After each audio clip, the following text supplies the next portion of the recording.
खाली आणतो खाली गेले बाकी लाव नाना एक काढतो गाड्यांपासून दूर लाव काय नाही काय गाड्या नाही इन्शुरन्स आईचा वाट चला इकडे बघा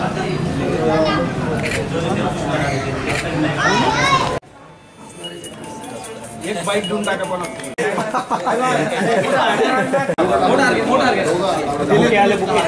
या पहिला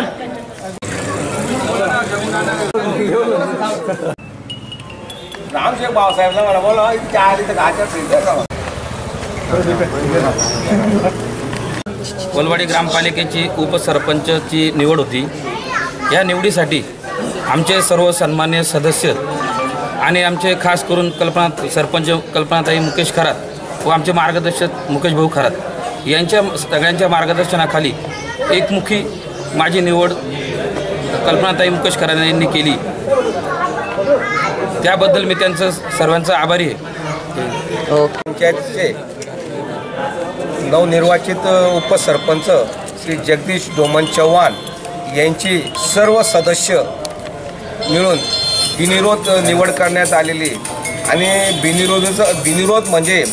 आमच्या वलवाडी ग्रामपंचायतचे सन्माननीय सरपंच सौ कल्पनाताई मुकेश खरात तर मुकेश भाऊंना यांच्यावरती सर्वांनी विश्वास ठेवून सर्व सदस्यांनी एकच सांगितलं की भाऊ तुम्ही आपल्याला ज्या सर्वांना उपसरपंचपद देणार आहोत तर तुम्हीच ठरवायचं आहे की कोणाकोणाला उपसरपंचपद द्यायचं असेल। तर आज रोजी श्री मुकेश भाऊ यांनी जगदीश भाऊ यांच्यावरती विश्वास दाखवून त्यांना उपसरपंच हे पद बिनविरोध जाहीर केलं आणि त्यासाठी सर्व सन्मान्य ग्रामपंचायतच्या सदस्य आणि आमच्या ग्राम विस्तार अधिकारी श्री अशोक भाऊ मोहिते ग्रामसेवक भाऊसाहेब यांनी यालाही अनुमती दिली आणि अनुमती दिल्यानंतर आमच्या या वलवाडी ग्रामपंचायती निर्वाचित जगदीश भाऊ यांना उपसरपंचपदी बिनविरोध निवड झालेली आहे